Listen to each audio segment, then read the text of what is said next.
bolaligimizda biz ko'p ertaklar eshitganmiz. Masalan, Olovuddin sehr lampasida Olovuddin shunaqa lampani topib oladi, o'zi bilmagan holda shuni ish qilganda uni ichidan jin chiqadi-da. Слушай, повинуюсь, ya'ni eshitaman va hamma sal orzularni amalga oshiraman deb jin turadi. Yo bo'lmasa mana Pushkinni shu ertagida ham baliqchi borib baliq tutmoqchi bo'lib borganda u yerda uni o'sha anaqasiga to'riga oltin baliqcha tushib, keyin iltimos qiladi. Agar qo'yib yuborsang, men senga xohlagan narsangni beraman deydi. Yo bo'lmasa mana Tilla xumcha degan shunaqa сказкani ham eshitganmiz. Yo bo'lmasa mana Tilla antilopa degan multfilm bor. Men juda ham bolaligimda yaxshi ko'rib ko'rardim. Shunda ham antilopa mana shu har bitta oyog'ini bosganda undan tillalar chiqib keladi. Ana shunaqangi ertaklarni ko'rganmiz. Endi rostdan ham hayotda shunaqa narsa bo'ladimi? Bu ertak-ku deymiz, lekin ertak bu hammasi allegoriya hisoblanadi. Bu degani shu bizlarning hayotimizda ham bu narsalar bor, faqat yashirin sifatda ketadi. Ana endi o'shani qanaqa qilib sirlari bor ekan, o'sha yashirin o'sha sirlarni hozir ko'rib chiqamiz. Buning uchun birinchi navbatda bu demak koinot yuqorida juda katta kuchlar bor. Ana shu kuchlarning o'zining shartlari bor. Birinchi sharti nima bo'ladi? Agar mana shu ertaklarga e'tibor bergan bo'lsak, Olovuddin ham juda ham sodda bola bo'ladi, unga boylik ham kerak emas. U случайно shu tasodifan bu anaqani lampani ko'rib qoladi, nima ekan deb ish qilib ko'rganda o'shada jin chiqadi. Undan keyin unda unaqangi katta bir istaklari ham bo'lmaydi. Baliqchida ham mana baliqchi uni xotini juda ham pulga o'ch, shunaqangi qizg'anchiq ayol bo'ladi. Baliqchini o'zi juda ham rahmdil, unaqangi juda pulga qiziqqan unaqa odam bo'lmaydi. Ana endi boshqa mana antilopada ham, zalto antilopada ham u bolaga antilopa shu nayni beradi-da, mana shu nay orqali chaqirsang, men qayerda bo'lsam yetib kelaman, seni hamma orzularingni amalga oshiraman deydi. U bola ham juda ham sodda bo'ladi. Demak, birinchi sharti bizning ichimizda unaqangi yomon fikrlar bo'lmasligi kerak, qizg'anchiqlik bo'lmasligi kerak. G'azab, nafratga to'lmagan biza qanaqadir bir emotsiyalarimiz, fikrlarimiz juda ham toza bo'lishi kerak ekan. Ana endi ikkinchi sharti qachon bizga shu amalga osha boshlaydi, agar masalan rostdan ham shunaqangi koinotda shunaqa mo'jizalari bo'lsa. Birinchi navbatda bu masalan biz qanaqadir ishda ishlayapmizda birdan qiynalib ketamiz. Qiynalgan qanaqadir stress paydo bo'ladi. Ana shunday stress paytida so'rashni bilish kerak ekan.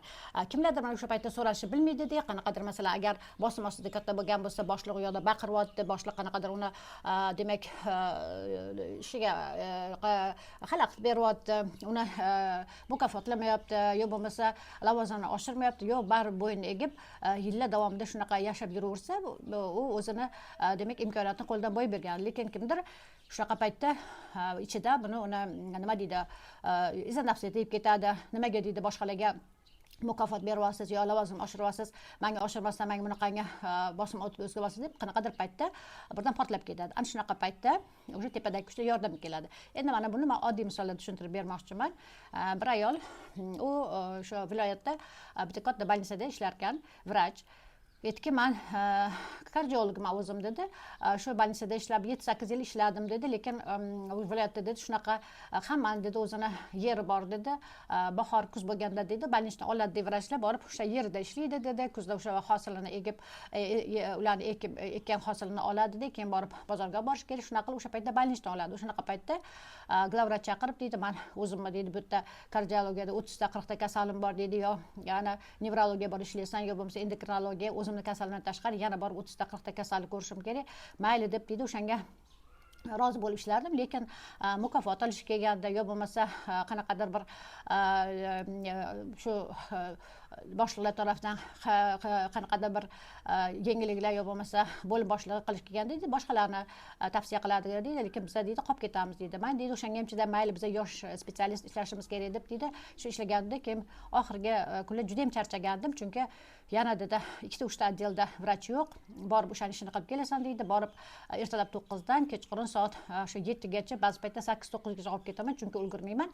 Ertalab 5 minutkada o'shani glavvrach talab qiladi. Shunaqa charchagandim, bir kun kelsam ertalab o'sha kechasi men 9 ga ketgandim shu klinikadan. Ertalab kelsam menga glavvrach yo'q, mana yana men 2 ta отделda vrach chiqmabdi, borib ishlaysan. Bunga deydi qo'shimcha bizga haq bermaydi. yo bo'lmasa mukofot bermaydi, lekin mukofotni ham yo bo'lmasa lavozim oshganda ham boshqalar foydalanadi. Men birdan sen portlab ketdim dedi. Birdan portlab ketdim, yo'q dedimda, keyin borib отделение keldim dedi, ariza yozdim dedi. Keyin olib borib glavvrachga olib bersam, glavvrach yo'q ekan, sekretarga berdim dedi, kelib birdan yengil tortdim dedi. Birdan yengil tortdim, birdan faraz qildim. O'sha yerdan ketsam, qanday yaxshi, mana shunaqangi bir og'ir mehnatda ishlayapman. O'shanda bundan oldin meni o'zimga bir orzu havaslarim bor edi. Bu ham bo'lsa, men chet elda har xil grantlarni ko'rdim o'zim soham bo'yicha. Endi uning uchun IELTS yaxshi topshirish kerak edi. Men institut o'qiganda ham IELTS o'sha 6,5-7 atrofida shu bilardim. Keyin bu o'zimga plan qildim. Bo'ldi, men IELTS o'rganishni boshlayman, o'sha grantga topshiraman dokumentlarimni deb plan qilib qo'ydim. Yo'q, lekin obeddan keyin glavvrach keldi, mana shu arizamni yechib tashlab, yo'q, ishlaysan, mayli, o'zing отделениеda ishlayver dedi, lekin men baribir shu o'zimni orzumni amalga oshiraman deb har kuni ishga borardim. Baribir dedi, 2-3 kun o'tgandan keyin yana ana отделga yordam ber, bunga отделga yordam berasan deb dedi, meni shunaqa ovora qila boshlashdi, lekin bu yoqda men o'zimni orzularimni amalga oshirishga harakatimni boshladim dedi. Yarim yil ichida men shu IELTS topshirdim 7 ga, undan keyin dedi grantlarga harakat qila boshladim. Keyin bitta grantni yutib chiqdim. O'shanda glavvrachga kirib, mana endi bo'shatasiz meni, men shunaqangi grant yutdim deganda, endi qancha qarshilik qildi, lekin men chiqib ketdim dedi. Shunda menga yordam bergan narsa nima bo'ldi dedi, har doim dedi, o'sha qiynalgan kunim eslayman dedi. Qiynalgan kunim birdan sen portlab ketdim dedi. Endi keyin atrofdagi vrach aytibdi, endi nima qilasan, issiq joyini sovutib, keyin bu joylarga kela olmaysan, hech narsa qilmaydi, biz ham chidaganmiz deyapti, lekin men chiday olmadim dedi. Keyin rostdan ham u borib chet elda o'qibdi, chet elda o'qidim dedi, keyin o'zi stipendiya ham oladigan bo'ldim dedi, keyin bir nechta boshqa grantlarga topshirdim. Shunaqa qilib, mana hozir endi o'zini laboratoriyasini ochmoqchi ekan. Juda ham xursand bo'lib, yaxshi ham o'sha paytda shunaqangi Alloh menga yordam berdi deyapti. Omadim yurishdi, meni grantni yutib chiqdim dedi. Endi bu yerda sabab nima bo'ldi? Birinchi navbatda bu ayol 7-8 yil ishlagan, u 10 ming soatlik tajribani o'tgan, undan keyin juda katta tajribasi bor, juda ko'p vaqtni shu klinikada o'tkazgan. Bunga yordam beradigan katta kuchlar bor. Ikkinchisi bor, masalan, odam ishlayapti-da, o'ta unaqangi stresslar bo'lmaydi, lekin qanaqadir paytda zerikish paydo bo'ladi. Ishlayapsiz, lekin zerikish qanaqadir hech o'zgarishsiz ketyapti.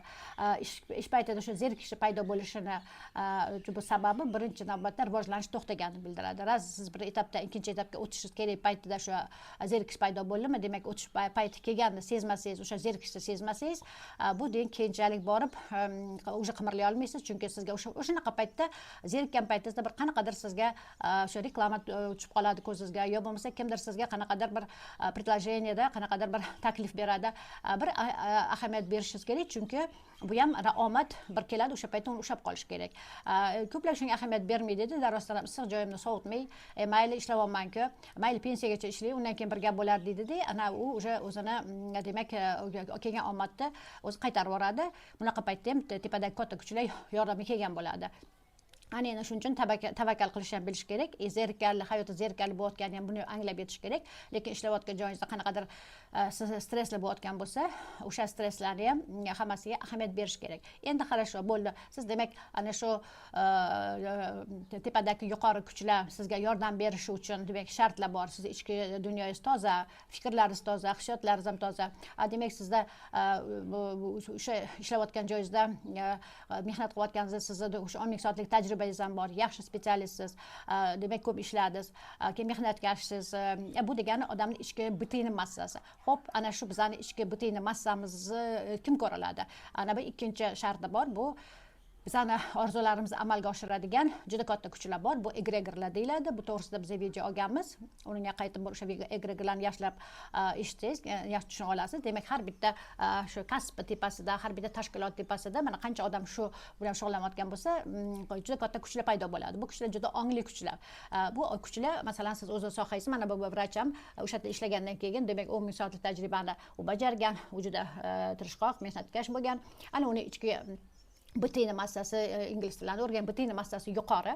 Ana shu yerda 1000 ta specialist ichida shu grantga buni yutib chiqishida sabab ana shu egregorlar ko'radi. Har doim qaysi sohada siz yutuqqa erishmoqchi bo'lsangiz, birinchidan ko'p ishlashingiz kerak, o'sha 10 ming soatlik tajribani bajarishingiz kerak, o'z sohangizda ishlab bilimlar olish kerak albatta. Undan keyin demak tirishqoq bo'lib, demak mehnatkash bo'lib, agar o'sha ichki butini massangiz qancha yuqori bo'lsa, egregorlar o'sha высчитывать qilib shunaqangi hisoblab birinchi o'rinda shunaqa butini massasi yuqori odamni tanlaydi. Keyin qanaqadir konkurslar yo bo'lmasa qanaqadir grantlarni siz yutib chiqishingiz bu juda ham osonroq bo'ladi. Keyin yana qanaqa kuchlar bor? Bizga shunaqangi mo'jiza yaratadigan kuchlardan bittasi bu har xil sistema deyiladi. Bu qanaqa sistema? Masalan, mana shu jamiyat rivojlanganda mana oldin shu tosh davri deydi, undan keyin feodalizm, undan keyin burjuaziya mana shu deganda, demak texnika rivojlanyapti, juda ko'p narsalar rivojlanyapti, ilm rivojlanyapti. Ana shu rivojlanish davriga kelganda birinchi navbatda ana shu kim shu bilan shug'ullanayotgan bo'lsa, o'sha tepadagi sistema o'shanga o'sha udachani, o'sha omadni beradi. Masalan, mana radioni ixtiro qilganda o'sha 1895-yilda Popov o'sha kelayotgan to'lqinlarni qabul qiladigan shu apparatni demak ixtiro qildi deb gapirgan, shuni объявить qilgan qaysidir o'sha yig'ilishda. Lekin bu bilan shug'ullangan italyan fiziki Marconi degan italyan fizik ham u bilan shug'ullangan. Lekin 2 yildan keyin xuddi o'sha radio to'lqinlarni qabul qiladigan o'sha radioni patent qilib, undan keyin 1904-yilda Amerikada patent qilib, u boyib ketgan. Lekin o'sha kelgan ideyani bu dunyoda mana bir nechta odam o'shani ulavit qilib, bir nechta odam o'shani qabul qilgan. Endi kimdir birinchi bo'lib o'shani demak hammaga ko'rsatadi. Ana bunda ham buni o'sha tepadagi sistema buni hal qiladi. Yo bo'lmasa mana internetni oladigan bo'lsak, mana internet deganda Steve Jobs, Bill Gates hammani xayolida shular ixtiro qilgan, lekin internetni butunlay boshqa odam ixtiro qilgan. Ana endi xo'p, ana shu sistema, shu egregorlar kimni oladi? Kimni demak shu tanlaydi. Demak bu odam birinchidan ko'p ishlagan bo'lishi kerak, rostdan ham 10 ming soatlik o'sha sohaga juda qiziqqan bo'lishi kerak. Ikkinchisida ambitsiya deydi. Bu degani orzu havasi, juda qanaqadir o'zini g'ururi bo'lishi kerak, qanaqadir katta bir maqsadni qo'ygan bo'lishi kerak. Agar shunaqa maqsad bo'ladigan bo'lsa, bu tepadagi kuchlar da mayli deydi, ko'rsatsin o'zini deydi. Biz deydi yordam beramiz deydi. Agar siz rostdan ham o'shani ko'rsatib, isbotlab bera olsangiz, shu sohada ishlaganingizda tepadagi g'oyalar rostdan ham sizga keladi. Undan tashqari keyin mana shu ishni boshlaganingizdan keyin mana sizga qanaqadir maqsad qo'ydingiz-da, o'sha ishni boshlaganda birinchi keyingi etapi bu algoritm движения deydi. Demak siz keyingi ishingizni qanaqa qilasiz? Masalan, o'sha bu ayol ham aytayotganki, men o'sha ishdan ketdim deydi, undan keyin deydi-da IELTS topshirdim, keyin borib grant bo'lib deydi, mana shu plan bilan deydi, sekin asta deydi ishlab deydi, bitta grantni tugatgandan keyin ikkinchi grant, uchinchi grantlarni olib deydi. Mana endi hozir o'zimni shu laboratoriyamni ochmoqchiman dedi. Demak, unda o'zini qanaqadir algoritm bo'lgan. Yo bo'lmasa mana Saidmurod Davlatov, tojikistonlik biznesmen, millioner, men uni kitoblarini o'qiganman, videolarini ko'rganman. Juda yaxshi mana shu algoritm движенияni yaxshi ko'rsatib beradi, chunki bu qanaqadir og'ir ahvolda qolganda, juda ham katta mana qarzga botgan paytida ana u odamlar kelib uni mashinnikka ham chiqaradi, uni militsiyaga berishadi, qamamoqchi bo'lganda, yo'q, hammani oldiga chiqib, hammani spiskasini oladi. Men bu hammasini to'layman, lekin shu Amerikadan bitta biznesmen kelib, sizlar ham meni pullarni olib, katta va'dalar berdi, shu men ketib men uni topolmayman deydi-da. Keyin sekin o'sha algoritm o'zini keyingi etapida nima ishlar qilish kerakligini o'sha plan qilib, keyin sekin rostdan ham u boyib ketadi. Juda ham katta demak unda stроительство bor, savdo sotiq ham bor, ishlab chiqarish ham, keyin hamma qarzlarni to'lab, mana hozir millioner. O'shaning uchun demak keyingi etapi siz demak algoritm движения qilayotgan harakatingizni hammasini o'sha plan qilib olishingiz kerak. Endi bunga men misol qilib bir yaxshi film ko'rgandim, Beseda с Богом degan. Bu Neil Donald Walsh degan avtor, amerikalik. U o'z boshidan o'tgan, demak Alloh bilan suhbat degan kitobi bor, filmi ham bor. Ana shu filmda u qanaqa shu yengil-yelpi hayot kechirgandan keyin qanaqadir o'sha travma bo'lib, travmadan keyin ishini yo'qotadi. Undan keyin shu bomshlarni yashaydigan shunaqangi ko'chada parkka borib qoladi. Ana o'sha parkda ko'rgan qiyinchiliklari, undan keyin u ham o'sha qaras algoritmni o'shanda tushunib olish mumkin. Keyinchalik u ish topadi, undan keyin kitob yozadi, juda ham taniqli bo'lib ketadi. Ana shu kitobni olib o'qiydigan bo'lsangiz, ana shu yerda shunaqangi etap bo'lgan o'sha voqealarni gapiradi, lekin keyin birdan boyib ketadi. Ana endi bu tepadagi bo'layotgan egregorlar deyapmiz, shu sistema deyapmiz. Demak, bu jarayonlar qanaqa ketadi?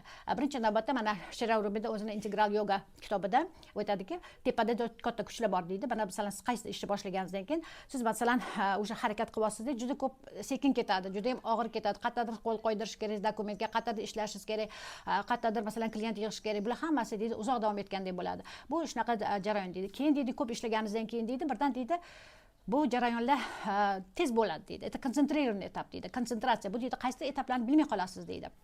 Keyin deydi 3-etap bor deydi, yashirin ketadi deydi. Bu degani masalan siz oldin shu ishni 3 yil davomida qilgan bo'lsangiz, hozir 3 kun ichida birdan bo'lib qoladi. Birdan siz o'sha klient kelib qoladi, birdan siz deydi qayerdandir investor kelib qoladi. Nima uchun deydi? Siz qancha ko'p ishlaganingizdan keyin tepada deydi ko'rinmas, lekin bor kuchlar, ongli kuchlar bular deydi, sizga yordamga keladi deydi. O'shaning uchun endi agar siz rostdan ham hayotingizni o'zgartirmoqchi bo'lib, shunaqangi tepadagi kuchlar sizga yordamga kelishini xohlasangiz, birinchi navbatda mana shu yuqorida aytilgan o'sha shartlari bor. Demak, ko'nglingiz toza bo'lishi kerak. Demak, shu qanaqadir sizga ishxonangizda turtki berilgan bo'lsa, orzu havassiz bo'lgan bo'lsa, demak, harakatga tushish kerak.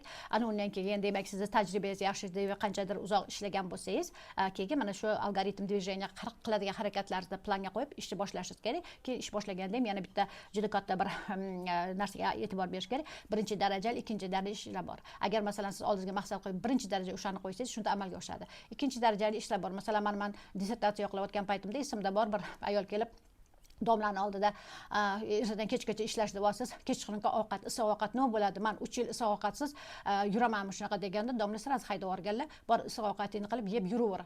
Biza och nahor shu ishimizni qilganmiz. Oyog'imizdan suv o'tib ketardi. Даже o'sha yirtilgan botinkamni men 3 yil yurganman. Ana endi domla o'sha professor akademik darajasiga chiqqan, birinchi daraja mana shu ish degandi. O'shanda men o'sha o'rgangandim, birinchi darajada shu ishingizni qo'yasiz. Kam uxladingizmi, kam ovqat yemadingizmi, issiq ovqat yemadingizmi, bularga ahamiyat berish kerak emas.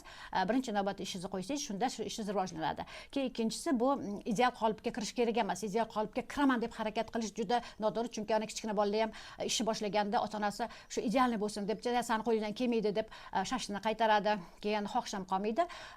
Qanaqa ishni boshlaganingizda har doim xato bilan boshlaysiz. Mana men o'zim kitob yozganimda juda ko'p stilistik, orfografik xato, ruscha deb o'zbekchada xato qilaman. Lekin nashriyotda redaktorlar o'tiradi. Juda gрамотный redaktorlar hammasini to'g'rilaydi. Ichidagi ma'nosi yaxshi bo'lsa, chiroyli qilib kitoblar qilib chiqargan. Yo bo'lmasa mana hozir mana videolar olyapman, tez gapiraman, nutqim yaxshi emas, juda ko'p o'sha zamechaniyalar berishyapti, lekin men o'zimdagi bilimni shu bermoqchiman. Men xatolar bilan shunaqangi idealni emasman, lekin o'sha bilimni berib, o'zimni shu yordamimni ko'rsatmoqchiman. O'shaning uchun agar siz ishni boshlagan bo'lsangiz, idealni qolipga kirishga ham harakat qilmang. Vaqt kelganda rostdan ham shu idealni qolipga kirasiz. Birinchi darajali bilan ikkinchi darajali ishni birinchi aniqlab olishingiz kerak. O'sha oldingizga qo'ygan maqsadni birinchi o'rinda qilishingiz kerak. Keyin o'sha algoritm движениyalarni harakat qilsangiz, tepadagi kuchlar har doim sizga yordamga keladi. Hurmatli obunachilar, videomiz yoqqan bo'lsa, like bosib, podpiska bo'ling, izohlar ham qoldiring.